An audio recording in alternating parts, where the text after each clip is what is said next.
Hey guys, Mr. Taylor here. I got to gather some stuff for my kids for my lesson plan tomorrow. But I'm here to talk about how... What's going on, everyone? Welcome to the Behavioral Arts. My name is Spidey, and I use my degree in sociology and psychology, my certifications in criminal interrogation and body language analysis, and my experience as an award-winning mentalist to teach people behavioral analysis and practical psychology on stage and television shows all over the world. This week's video is so bizarre. I don't even know how to introduce this, but it opens the door to some really amazing topics that I've been wanting to cover for a long time on the channel. So I guess we'll start from the beginning. 2 weeks ago on TikTok and Instagram, a new account appeared and started getting millions of views, and it was the account of a 4th grade art teacher by the name of Matt Taylor. And the thing that a lot of commenters noticed about Mr. Taylor is that he looked like, sounded like, and behaved exactly like actor and comedian Kevin James. Now let's be very clear about something, because a small percentage of commenters are confused. This is Kevin James. There's no question about that. I don't think that most of you need a behavioral analyst to tell you this is Kevin James. It's not a lookalike. It's not some kind of AI account. This is Kevin James making videos as this Matt Taylor guy, and there's zero acknowledgement anywhere of a connection to Kevin James. Is this some kind of a skit that he's doing, a character that he's playing? Very unclear. He's pretending to be this person on social media. Now, what I love about this is that despite you not needing body language analysis to tell you that this is Kevin James, it opens the door to 2 great topics of conversation that I've wanted to talk about on the channel for a very long time. The first one is, are actors invincible to body language analysis? Because very often in my comments, I get asked, if it's an actor, can't they just act certain things in a convincing way? So we're gonna talk about that in today's video quite a bit. And then the second thing, which I'm so passionate about and I've been wanting to talk to you guys about for a long time, is how to spot fake content on social media. Because right now, social media, especially short form, is swimming in fake content. Because the goal is to get people's attention, there are a lot of accounts making fake setup videos and trying to pass them off as real. And in this video, we're gonna look at clips of this Mr. Taylor, as well as other clips that have gone viral. And we're gonna talk about 4 techniques that you can apply when you're watching this content to try to discern between fake setup videos and actual real scenarios. Finally, my favorite part of all this is at the end, we're gonna put it all together, apply a little bit of critical thinking, a little bit of online digging, and I'm gonna tell you exactly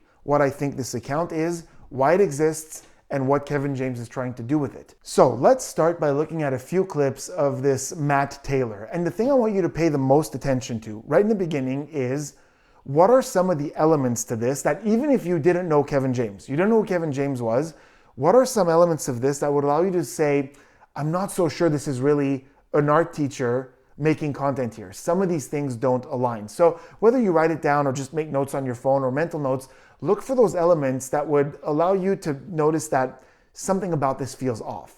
Hey guys, Mr. Taylor here. Guess what? I want to show you this.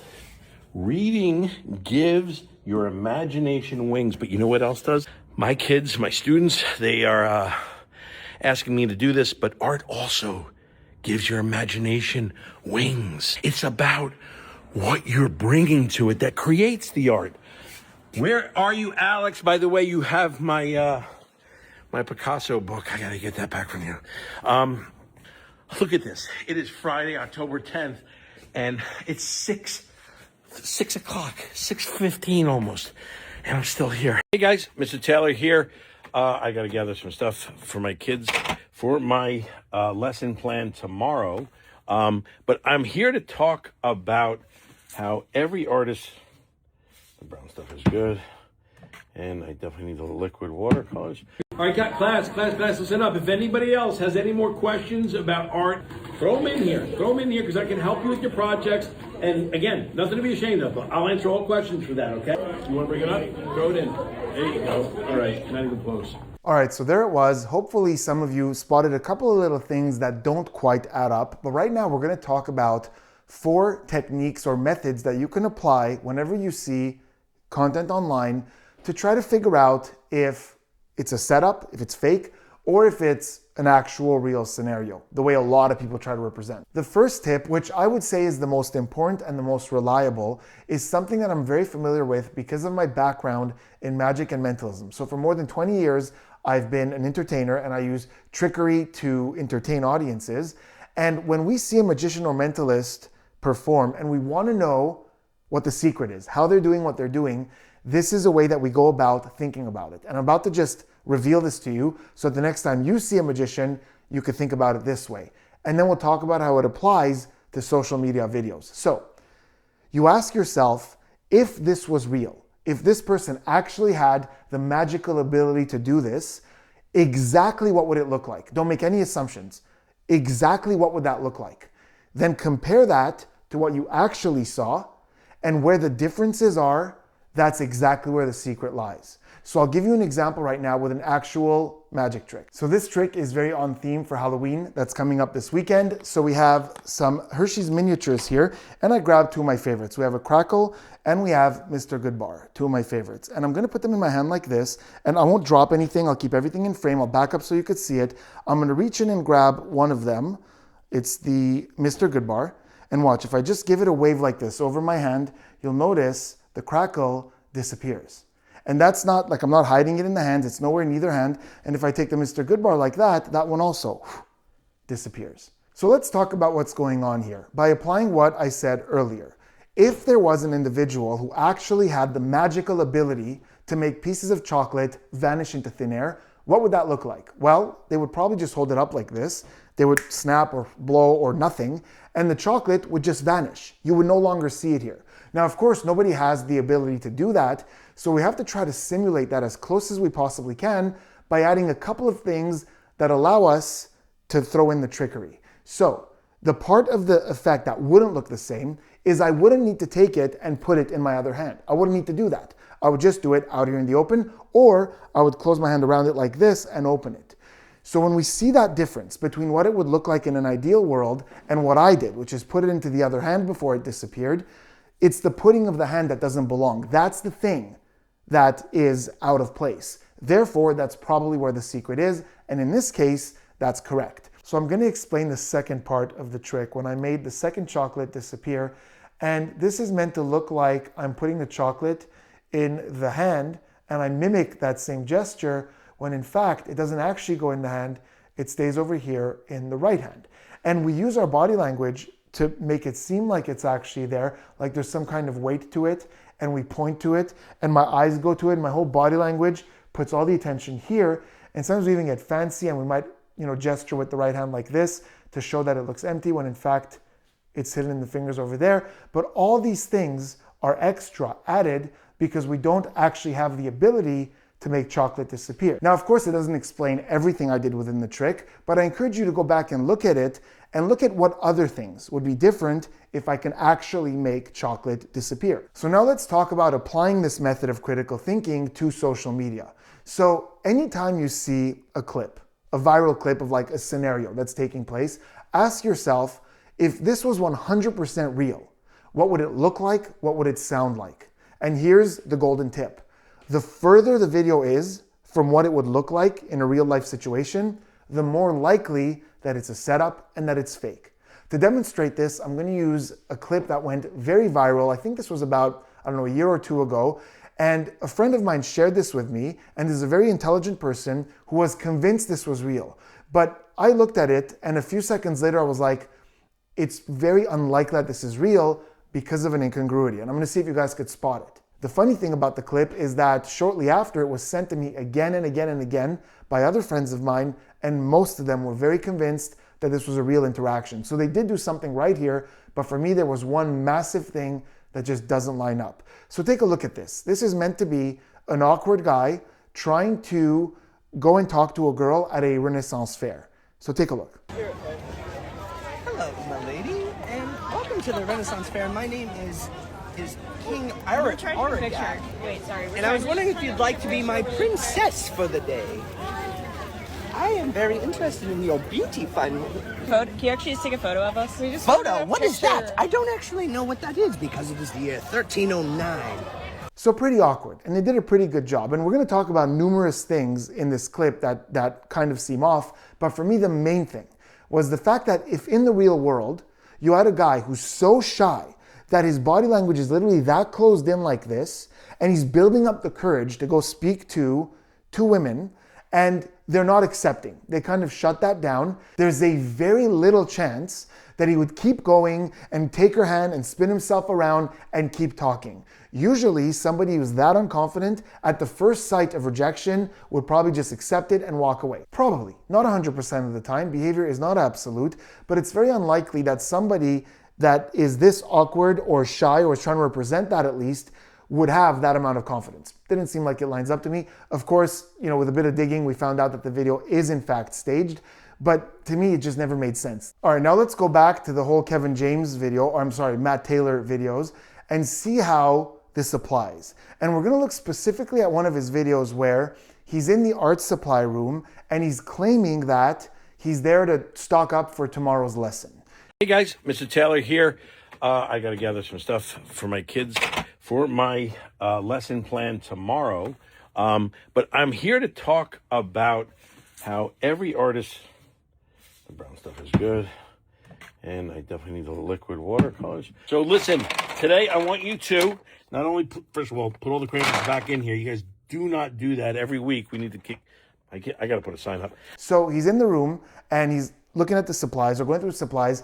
And the first thing I noticed is that there's a pile of something. I don't know what it is, but there's a pile like this purple thing. And he kind of just touches it and just leaves it there. So it's like he doesn't take it, put it in his bin, just kind of like readjusts it as he's moving along. Let me point out a few other things and I'll tell you altogether why this is odd to me. And then he moves over and the vibe almost seems like he's randomly grabbing things and just kind of discovering what they are in the moment. Like he goes, oh yeah, this brown stuff is good and definitely gonna need some watercolor, and he throws that in his bin as well.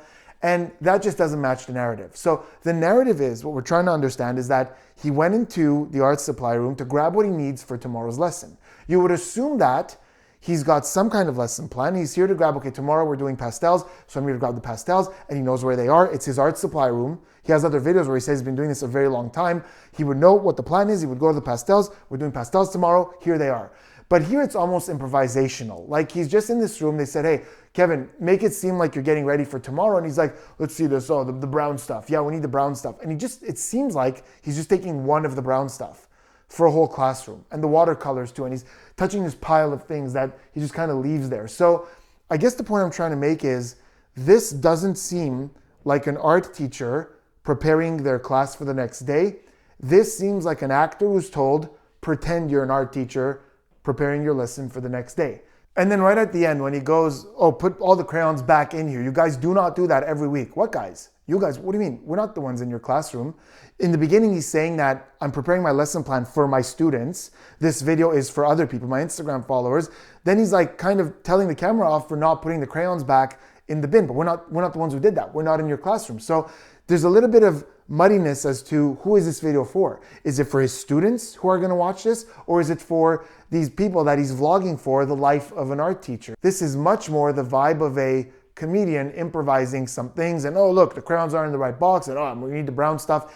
Just making things up as he goes along. There was no thought before this as to I'm going in there to get the stuff I need for tomorrow. Okay, now we're gonna move on to the other tips, and we're gonna talk about actors and behavioral analysis.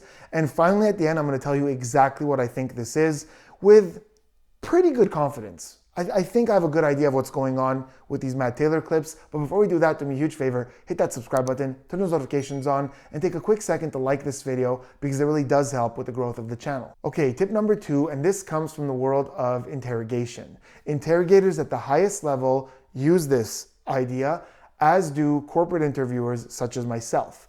And basically, it's this. Whenever a story is being told, ask yourself, is the main goal here to tell a story or sell a story? Now, on social media, selling a story isn't always a bad thing. It depends on the motive of the video. If the person's trying to entertain, they're doing a skit, or they're trying to do some comedy, it's okay for them to sell the narrative a little bit. That's part of telling a story. But if it's meant to be this real thing, a vlog or a hidden camera or this kind of real scenario, it shouldn't have this sales pitchy vibe. So quite simply, whenever you see the content, ask yourself, is this information just being conveyed to me as it exists naturally? Or is there an effort here to try to convince me of something and oversell something? And one of the ways you can really notice that distinction is details. So real stories have this really perfect amount of details where you get enough details to understand what's going on, but when there's too much detail, like the person's adding way too much, this often happens when they're trying to convince you of something. They're giving you details that normally in a story I wouldn't tell you. For example, if I were to tell you what I had for lunch today, I might tell you what it was and where it was. So I might say, I went to Subway and got a ham and cheese or something like that.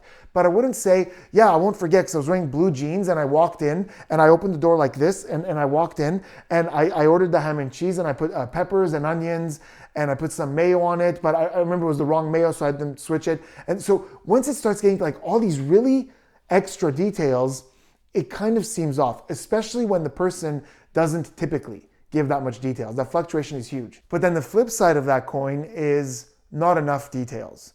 Just these very generic things. So very often on social media, we see someone who's pretending to be a police officer or pretending to be a barista or pretending to be a teacher. And they don't know enough about the profession to give you even those little bit of details of their day-to-day life. So they do these very generic things that are like person acting as a barista, person acting as a police officer. Now, to show you a really great example of this, I want to show you a video that has gone massively viral. It has millions of views. And the thing that I find mind-blowing is that a lot of the comments, almost all the comments that I saw, are taking this as a real scenario. They're commenting on what the situation is and what the person should do and, it's okay or it's not okay. And maybe part of the reason that they kind of got a lot of people is that it's supposed to look like one of the two people is in on it. So basically the scenario is that a wife is setting up her husband, or I don't know if it's husband, wife, or boyfriend, girlfriend, whatever. She's setting up her partner in that she's prepared a meal and she's made a whole bunch for him, but very little for herself. And she's set up a hidden camera to see if he's gonna share with her or if he's gonna eat it all for himself. And almost all the comments that I saw are commenting on it like he should have done this, he should have done that. Whereas I'm looking at it going, there's no way this is real. He's in on it as well. So take a look at this with what we just discussed in mind. Not just the amount of detail that we're getting, but also, do you feel like something's being told or sold here? Take a look.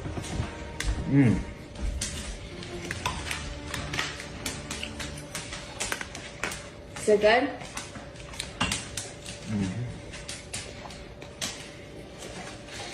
What's wrong? You're not hungry? That's just all we have left.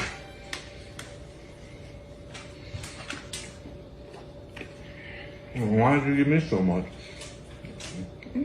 Why didn't you split it up evenly? You need more than I do. I don't need more than you do. It's okay. I mean, you gotta learn how to split it up, baby, evenly. We only got 3 eggs. Split it up a little bit better. Okay.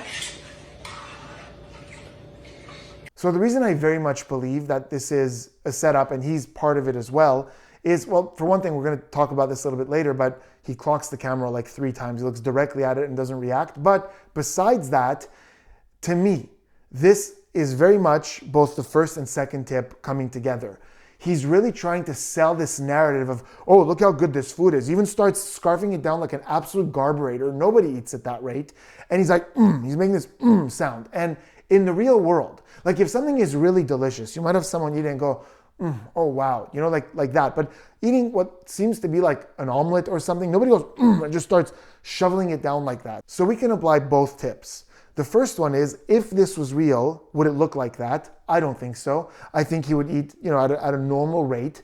And then the second one, I really feel like this whole him shoveling it in with the and all this, like, look how fast I'm eating this delicious meal, is him really trying to sell to us this narrative that I'm just eating this and I'm not sharing it with my wife. Nom, nom, nom, nom, nom. So it's a little too oversold for me. It's a little too acted out. Even the way he notices that she doesn't have any food and tells her that, she should have made more, it just seems like a really bad script and it's overacted in a way to sell the narrative, and it really doesn't represent the way this would go down. Now, of course, again, there's a slight chance that this is legit. Behavior isn't absolute, but all these things together, I'm just not buying that this is just us being told something versus them really trying to sell this narrative. Now, if we apply this to Mr. Taylor / Kevin James, there are a lot of moments in these videos that really feel like a comedy actor trying to sell that he's a 4th grade art teacher, rather than someone who actually is a fourth grade art teacher. Starting with the clip where he's sitting at the front of the class, ask him if they have any questions. All right, class, listen up. If anybody else has any more questions about art, throw them in here. Throw them in here because I can help you with your projects. And again, nothing to be ashamed of. I'll answer all questions for that, okay? You want to bring it up? Throw it in. There you go. All right, not even close. There you go. Art or anything else that I can help you with. I will answer those questions. That'll be here on my desk, even through the weekend. I'll leave it up there if anybody's in here doing that extra work, getting extra credit. Now, there's a much bigger problem with this that we're going to address in tip 4. But if you listen to the things that he's saying, it's just so generic. You know, there's no detail about what they're covering that week in classes. If anyone has any questions, I'll answer anything. And then he says that again at the end of the video, as opposed to, you know, if you have any questions about the mosaic that we worked on last week, or if anyone has any questions about the Renaissance painters that we were studying this week, there's no real detail there whatsoever. It's just this generic, hey, who has questions type thing. And he's addressing this class. If you listen to the chatter, it doesn't sound like kids. It kind of sounds like adults in there. So I don't even know if there's anybody in that room, to be very honest. We even have this moment where a student throws a paper into the question jar and they miss, and he goes, not even close, which that's him kind of breaking away from this art teacher character, because that's very Kevin James, that kind of not even close, that kind of comedic timing or pacing there. And just a lot of this feels like a comedian trying to be a teacher rather than just a teacher being a teacher. Even at the end when he goes like, it'll be on my desk even through the weekend, for those of you who are here doing extra work for extra credit in the 4th grade. So look, I haven't been in the 4th grade in a very long time, but to me that doesn't really sound like a thing that a lot of students do, hang back on the weekend to do extra artwork for extra credit in art class. So let me know if you have, you know, kids or nieces, nephews in the 4th grade, do they stay on weekends for extra credit work? That didn't make too much sense to me. And also notice another thing. Behind him on the board, there's a frame of the creation of Adam, which was of course painted by Michelangelo and is on the ceiling of the Sistine Chapel. And this is going to be very important later when we start putting all this together and why he's doing this. Okay, tip number 3, and this is a big one for anyone who follows this channel and watches the content on this channel, something I apply very often when I'm looking at these videos on social media.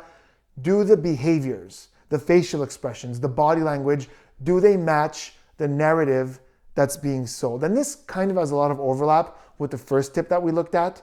You know, is this the way it would normally look? But it's a little bit more detailed than that, where we stop and look at, even within this narrative, does the confusion look right? Does the sadness look right? Does the anger look right? Is it hitting at the correct moments? So if we go back and think of that Renaissance video we looked at earlier, the girl's cringe isn't real. She's kind of looking at him like this and smiling. And maybe in the real world, somebody would be very obvious, like, yuck, cringy, because they don't want to embarrass the person, but it just didn't look real.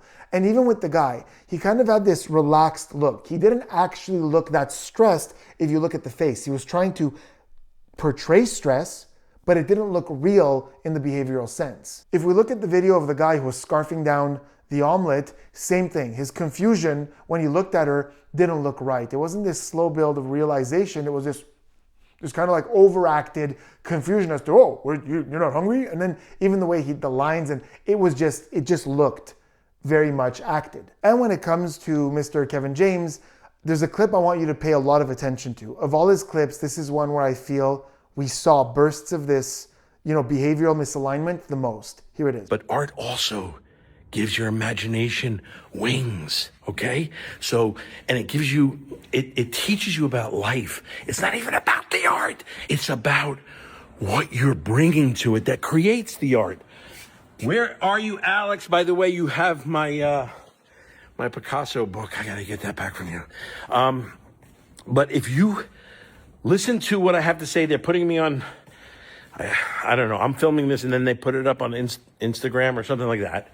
The kids are gonna do it for me. They're gonna put a program together for me so I can speak at night. And again, if it helps you, look at this. It is Friday, October 10th, and it's 6 o'clock, 6:15 almost, and I'm still here. So there are 2 moments in this clip that really don't make sense behaviorally. The first one is when he sees Alex, and he goes, and so he's walking and he's talking and he sees the locker. Alex, where are you, Alex? By the way, you have my Picasso book. So this is, first of all, goes back to that first tip and the second tip. It's actually all the tips we've talked about so far. First of all, if the narrative is that you're an art teacher walking the hall, why would you look for a student? Where are you, Alex? You know where the students are. Either they're in the cafeteria, they're in their classrooms. You're not actually looking for a student in an empty hall. It wouldn't make sense for him to be there. So this kind of looking for the student doesn't make any sense there. Second, the generic thing. You've got my Picasso book. And notice that pause, right? You've got my pause Picasso book. Where are you, Alex? By the way, you have my my Picasso book. I would imagine that if you go up to just random people on the street and ask them to name random artists, famous artists, Picasso is probably one of the names that's going to come up the most often, if not the most often. I think it'll come up a lot. So yeah, you've got my Picasso book. So you lent your Picasso book to a fourth grade kid and now you're looking for it in an empty hallway. So this is a lot more in line with improvisational comedy, but behaviorally, because with this tip, we're talking about behavior, focusing on behavior. Really look at his face when he talks about Alex, where he is, and the fact that he still has his Picasso book. There's no emotion there. There's basically nothing. And it's very rare to see moments of expression like that without the accompanying emotions, right? He's trying to convey, like, where's Alex? I'm frustrated that he still has my book. These are things that we would see in the behaviors, but we're just not. There isn't a real moment of confusion, trying to figure out where Alex is, why he still has his book. There isn't a moment of annoyance or frustration with rolling the eyes, like I lent the book. And he's probably not doing it because it'll look overacted. So he's trying to just get right through it by keeping the emotions at a low, which I think overall is a really good tip, but there's nothing there. We're not seeing anything. The second moment that looks very similar to that is when he looks at the clock and he goes, look at that. Friday, October 10th, and it's 6 o'clock and I'm still here. And he's just, again, this is him trying to sell a narrative. Going back to tip number 2, where he's going, look at that. See, the clock says October 10th. The time is 6 o'clock. And this is something very often that people who are trying to sell a story or being deceptive will do, where they'll give you the real details about something that is real. That way they get like truth credits. And that's why we say when it gets really, really specific, it's odd. And this was very specific. Why do we need to know the exact date and the time to know that you're working late? The way that would normally play out is the person will go, look at that, guys, look at that. You know, you see the clock in the back, it's past 6 o'clock and I'm still here. The date is irrelevant to that, you know? It would be much quicker. So again, if we look at all the tips that we covered so far and you put them together, this does not seem like a fourth grade teacher walking through the hall and telling us whatever it is he's saying. It looks much more like a comedic actor who's taking the elements around him, working into his improv. Look, Alex, he took my generic Picasso book, and look, it actually is October 10th, 6 o'clock. Look, guys, see, I'm not making this up, that's real. And taking all these elements and just trying to roll with them, play with them, but a lot of it just kind of seems off. And by the way, I'll leave a link in the description to both the TikTok and the Instagram, and you'll be able to go check it out, because a lot of the videos have this same vibe of like, instead of I'm just a fourth grade teacher, it's I'm really trying to convince you that I'm a fourth grade teacher. And a lot of it just doesn't look right, which brings us to the fourth and final tip. And every now and then, this is just a dead giveaway. You don't even need to keep going. It's a dead giveaway. Look at the framing and the camera work. So in this one, there were scenes that pretty much look like a documentary. Like he's at the front of the class and he's talking, and then there's these zoom ins and it's like someone's handling a camera. If you're a vlogger who's trying to vlog your day in the life as a teacher, who's operating the camera? And the one that for me was huge was one where he's sitting at the desk and you see a very steady camera panning like this, very smooth. It takes equipment to do that. It takes someone operating that camera. And he's doing this in a noisy environment. So walk me through this. What are we supposed to believe here? That he came in with a camera set up and he didn't say to the class, guys, quiet down. We're going to try to film this thing right now for my Instagram or whatever it is. It doesn't make sense. And by the way, let's make something very clear. I'm using this example, which is going viral right now, to demonstrate a point. I don't really believe that Kevin James is trying to actively sell to us that he's a fourth grade teacher. I think if he was trying to do that, he would have different intention behind it and would do a better job. I think he's doing a lot of these things on purpose to kind of wink at the viewer that this is all a fake setup. And in a moment, I'll tell you exactly why I think that is. But the bottom line is I'm using these clips of this kind of fake life of Kevin James to demonstrate ways that we can often tell that things are a setup when they're not intended to be. That's the important lesson here. That's very important for me. But I want to take this occasion to address a question that I've often been asked by you about actors when it comes to body language and behavioral analysis, and whether or not it even works on actors, because aren't they just acting? Can't they just act and portray whatever they want? So to answer that question, I have a lot of thoughts, but I want to start with something that a friend and colleague of mine by the name of Mark Bowden, which a lot of you know,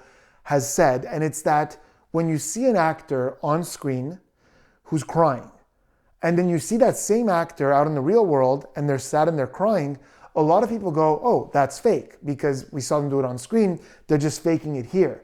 But that relationship is probably more likely reversed. It's not so much that they take the fake cry from the movie and apply it to real life. More often, they take the real emotion of real life and apply it to the movie. In other words, when it's time to cry in a movie, they don't go, okay, I'm now going to pretend to be sad. Here we go. And they contort their face. They actually bring themselves into that place where they feel that sadness and let the emotions come through in a real way. And this isn't something that's easy or instant. It's not like they can always just turn it on like this.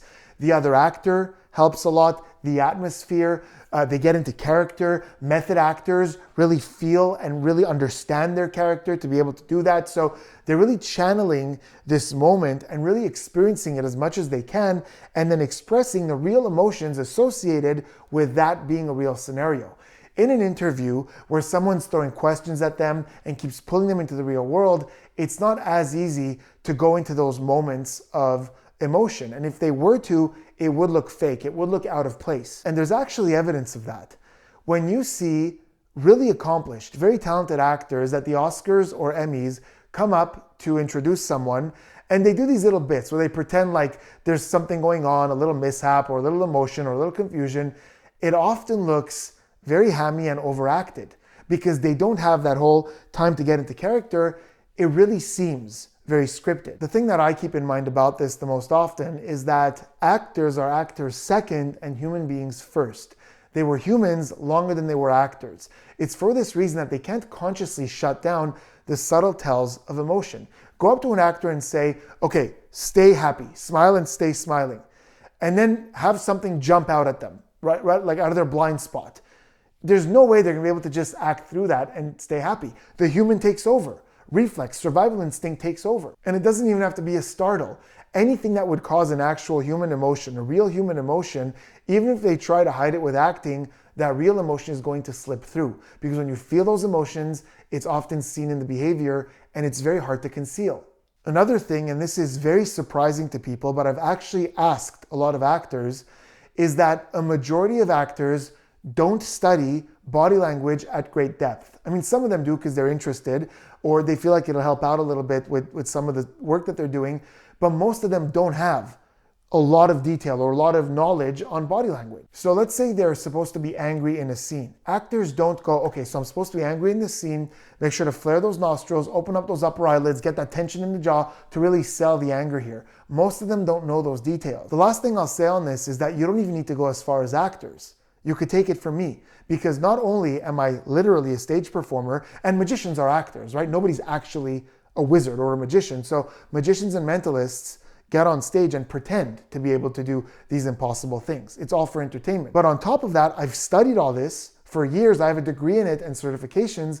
And even with all that knowledge, I'm really bad at controlling it. I am a terrible liar. Anyone would know that I'm lying. I hate lying. It shows on me. The stress shows on me. I hate doing it. I am not good at concealing my emotions either in any circumstance. Even if I have tons of experience with this information, I have tons of experience of going on stage and representing certain things, even if other things are happening, I am not good in real world scenarios at controlling those tells and hiding how I'm actually feeling. Okay, so before we go, what is going on with Kevin James? What is going on with this Matt Taylor account? Is he changing his identity and becoming a fourth grade math teacher? Is it some kind of a skit that he's doing? Is it some kind of a prank? What is going on? So to discover that and form my opinion, which I'm reasonably confident with, I went online, I went to IMDb, and I looked at his upcoming projects, his upcoming films. Because I wanted to see, like, is there something that could be related to this? And there are 2 movies that are coming out soon that have wrapped up production.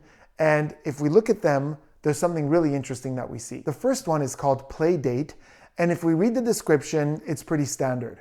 Brian has just been fired from his job. He becomes a stay-at-home dad. He accepts a playdate invitation from another stay-at-home dad who turns out to be a loose cannon. So, typical description, and we get a little bit of insight about his profession, his job, right? Well, it doesn't say what it was, but he got fired from his job, and now he's a stay-at-home dad. The reason I'm highlighting this is because it's not always the case, but in a lot of cases, movie descriptions include the profession of the character. The other thing with Playdate is that if we scroll down to the cast and we look at the names of the characters they play, we get a full name. It says Brian Jennings under Kevin James.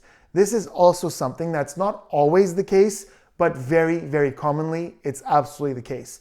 If we know the last name of the characters in a movie or show, they appear in the credits. Sometimes when we don't know the last name of a character, you just get a first name. And every now and then, it's rare, but it happens that in a movie, you just get first names.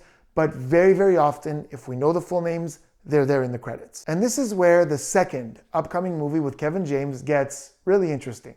It's called Solo Mio. And first of all, he's credited as a writer and producer on it as well. That's huge. But second, let's read the plot. After being left at the altar in Rome, Matt goes on his honeymoon alone, discovering Italy's gorgeous landscape, culture, and people. Now, one of the first things I noticed here is that his profession is not listed. And of course, it's not always the case that it's there, but I could also see a description of a movie saying, after being left at the altar in Rome, a school teacher, Matt, or a waiter, Matt, or whatever it is, a marketer, Matt, whatever it is, goes on his honeymoon alone. But they don't mention his profession here or anywhere else. Maybe because we would start to draw some parallels. The second thing that I noticed about this is that if you go down to the credits, nobody has a last name there. I find that really interesting. We're probably going to find out this character's last name in the movie. Why isn't it in the credits? And again, it's not always there, but it often is. I'm wondering once again, if they put his last name, would we notice some overlap? The other really interesting thing about this is if we think about what's going on with this character, right? He's going to Rome to get married, it's not working out, and he's exploring Rome by himself. So if we take a moment to reflect on this, what type of individual would want to have their wedding in Rome and stay back and explore the country a little bit when the wedding didn't work out?